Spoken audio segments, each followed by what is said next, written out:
Hey, what is going on YouTube? Aaron here. Today we are in the Kitakaze, the Japanese Tier 8 Tech Tree Line gunboat destroyer, and this thing is a great ship. I really enjoy this ship. It's a little bit hard to turn, but beyond that, it's a lot of fun to play.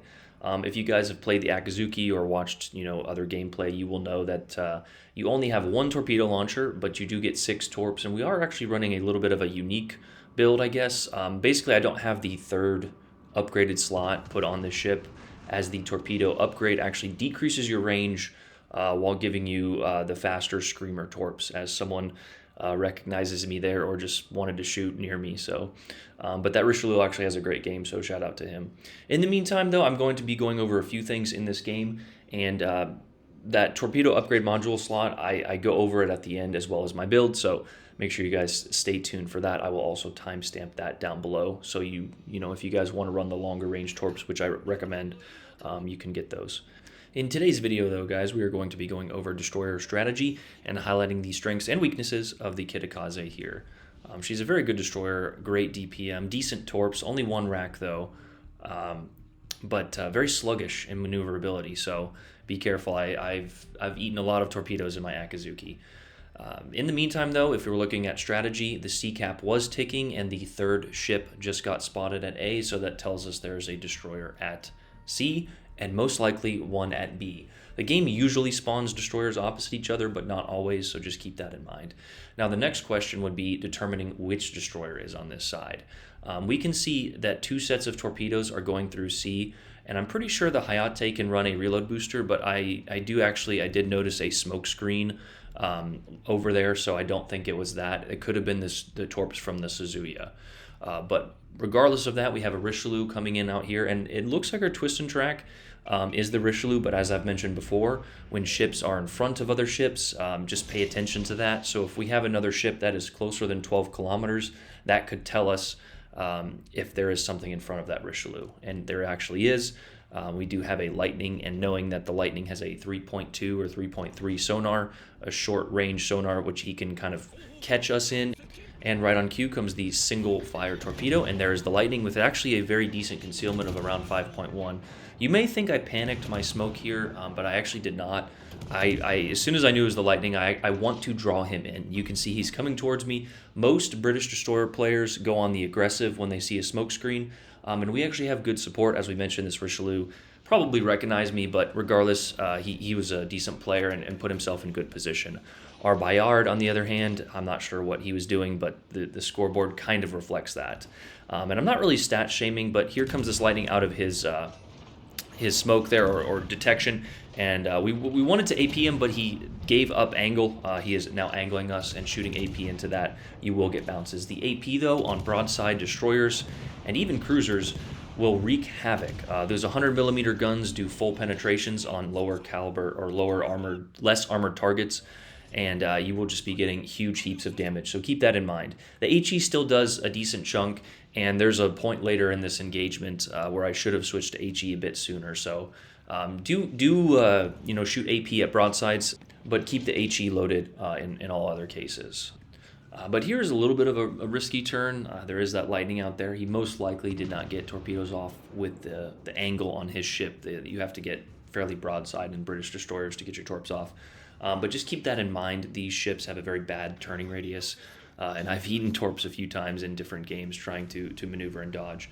But right now we're keeping our nose at our twist and track. We know he is in the cap, so if he does launch torpedoes, we will be able to dodge.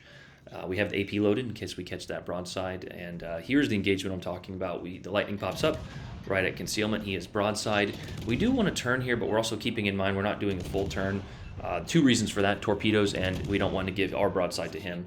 But you'll notice we are actually starting to get the bounces now, so if I would have switched to the HE, I probably would have gotten the kill on him. 15 bounces there at the end, so we peppered him with holes, but if we would have switched to the HE, we probably would have got the kill.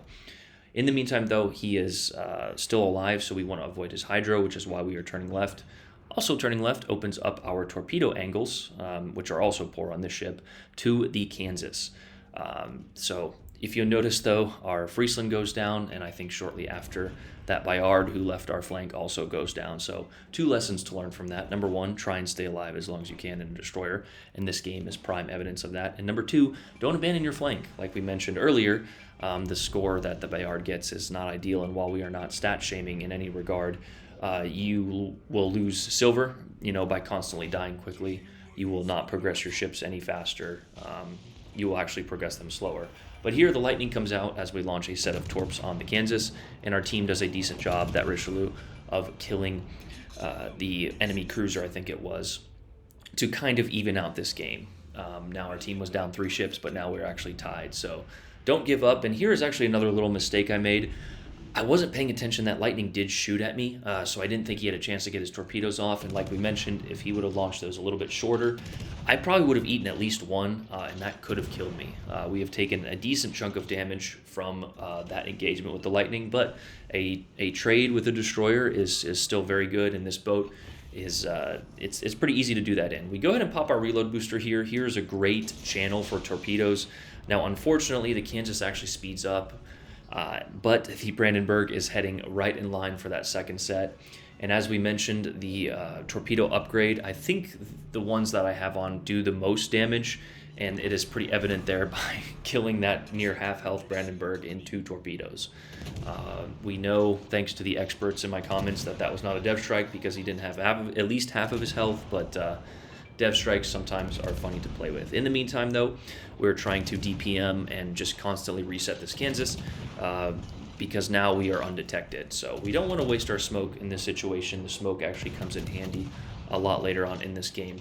And at this point in the game, you may be thinking, okay, Aaron, go after the destroyer, go secure C. And that's not the decision I came to in my head. I said I'm going to A. Why did I decide to go to A? And in my mind, I figured, well, we had a Wichita on our team, and all 4 of our ships, or all 3 of our remaining ships, are currently working towards A. If I go over to C, kill that destroyer, our team is now horrendously, out of position and put into a crossfire from those 2 battleships at A. If I can manage to distract or at least even kill one of these battleships, this game will have a much better outcome, and, well, the results kind of speak for themselves. So Aaron is channeling his inner USS Johnston and taking on 2 battleships in a half-health destroyer. Now, this is kind of a point that I say often. Is this the right decision? It turns out to be the right decision in this game. Now, you may have a similar situation, and it may turn out to be the wrong decision. But as long as you are trying to influence the game, right, instead of just chasing damage. Some people may think I'm chasing damage here, but that is not the case.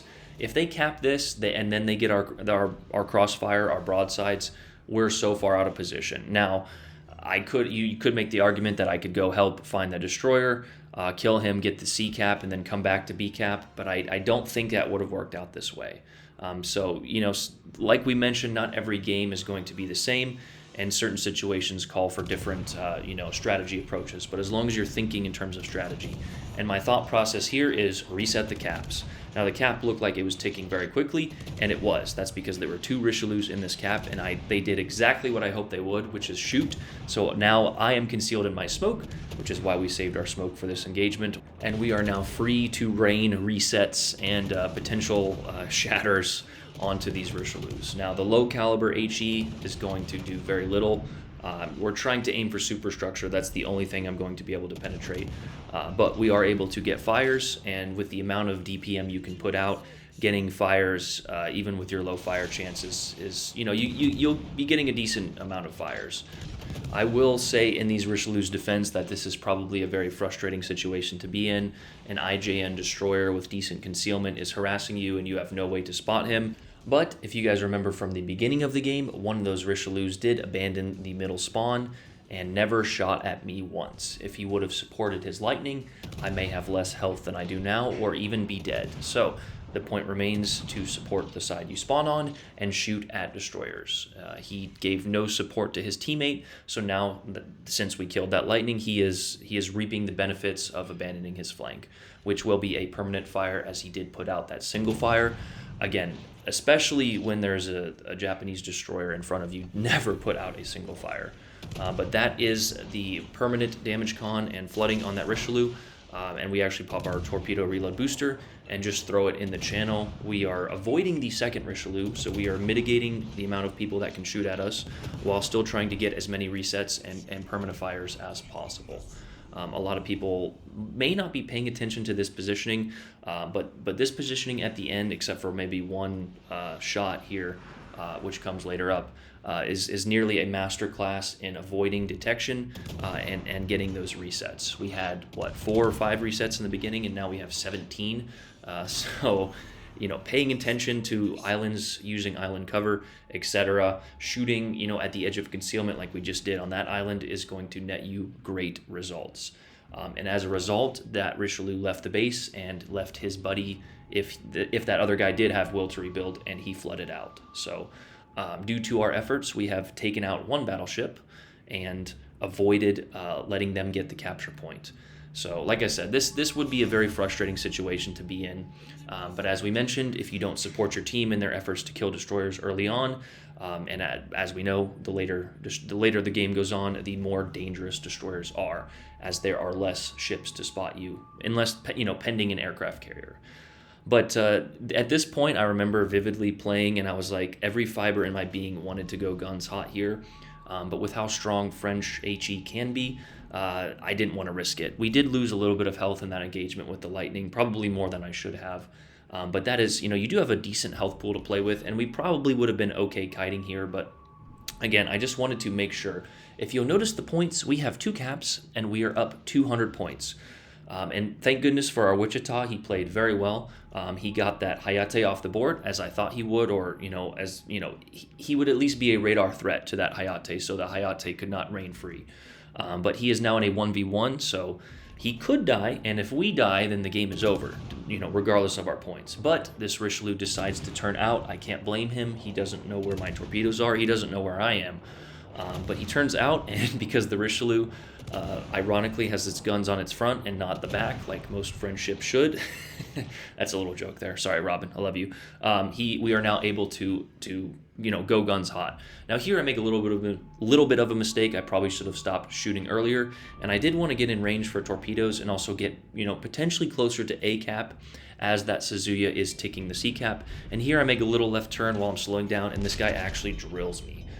So like we mentioned, staying concealed that was a little mistake, but staying concealed for a majority of that engagement was the smarter play. So, but now we are down to 4,800 health, and we really don't have that much health to play with. We do launch our torpedoes. He is on damage con, so hopefully he takes a flood. And I'm going to be honest, you don't see these torpedoes, but I don't know how they missed. But beyond that, we're going to utilize this next set of islands here. And I do want to try and get another permanent fire on him, so I'm going to shoot a little bit earlier than I maybe should have. But we are turning in here, and unless he connects, 4 more shells, then we're fine. But we actually go dark. We do get out 3 salvos, actually, and do get a permanent fire. So he is now on a permanent fire. And if you look at the last known track of those torpedoes, I feel like he should have at least taken 1. Now, he may have sped up and turned in and gone through a gap. And I actually remember while playing, I was like, you know what? I don't need to go into A. I could have. It would have made, it would have forced a decision from the Richelieu. But if he gets up next to that, if he uses these channels and gets in the island here, he could get me very easily coming around this corner. And as we know, the Kitakaze is not the most maneuverable boat. So, we just don't want to risk it. We're up nearly 240-ish points here. So even if the Wichita dies and the Suzuya gets the C cap, and even if this guy gets in the B cap, with the amount of time remaining, they will not win. And that is the objective of the game, guys, is you play to win the game. But the rest of the game is just me running away. I have no idea where this Richelieu went. You can see his plane here, so he's obviously somewhere in that location. But he doesn't go into the A cap, and he doesn't, I even turn around this way to get a few cheeky shots at him. But yeah, at this point, the game is over. A GG's to both teams. A shout out to our Richelieu and our Wichita. They played very well. Yeah, so that's the game, everybody. Now I'm going to go ahead and, like I said, fast forward and go over the commander build and stats. So a nice little XP total there, 3,200 base. You can't beat getting 3K base XP. We highly influence the game, and that's all you should aim for every time in a destroyer. No high caliber, no dev strikes, no krakens, none of those medals, but just a high impact on the game, which is what a lot of players don't like. They don't think that's important. They think the high caliber is important. It's not. 19 defend medals and 1 assist in cap. But here we're going to go over our build. We are running Kurita, Observant Rage, look at me now. We are running Perceptive, which we might need to switch to Twist and Track for that higher turret traverse, and then the Smoke on the Water there perk. A pretty basic gun build, but this is your gun commander. And like I said, I may need to change a few inspirations. We have Mordoff and Eric Bay there for concealment. And this is what I was talking about at the beginning of the game, is the upgrades. You'll notice we have one missing there, and that is the Torpedo upgrade. It gives you the Screamer Torps without really the option, and I don't like that. I'd much rather have the longer range, higher damage torpedoes. You'll notice that it does give us a little bit better reload time, but we lose 3 kilometers of range and 2,400 in total damage. As well, you do get a little bit of speed, but that speed is already very fast. So, and detectability, obviously, but at 0.1 it's not really, doesn't really matter that much. But here are the stats: 20,000 health. The guns, like we mentioned, 100 caliber, 11.4 range, 2.6 reload, and that I think is with reload modification with a 5% fire chance. But with your DPM, your fire chance will go up. You just got to keep shooting. 610 torpedoes, 6-tuple launcher, I think, 6 torpedoes. But yeah, with a reload booster. You do have a nice AA defense as well. And your maneuverability suffers a little bit. Very wide turning circle, as you can see there, 730 meters there. 5.1 with a 5.1 concealment. Here, I just was going over the armor in my head to show you guys, what to hit. And if you are using your AP on, other destroyer armored targets, you will be getting a good chunk of damage as we displayed in the game. But that is the Kitakaze, everybody. I hope you guys enjoyed that video. Let me know what you guys think about the strategy and the ship down in the comments below. I love you guys. AA run out. Peace.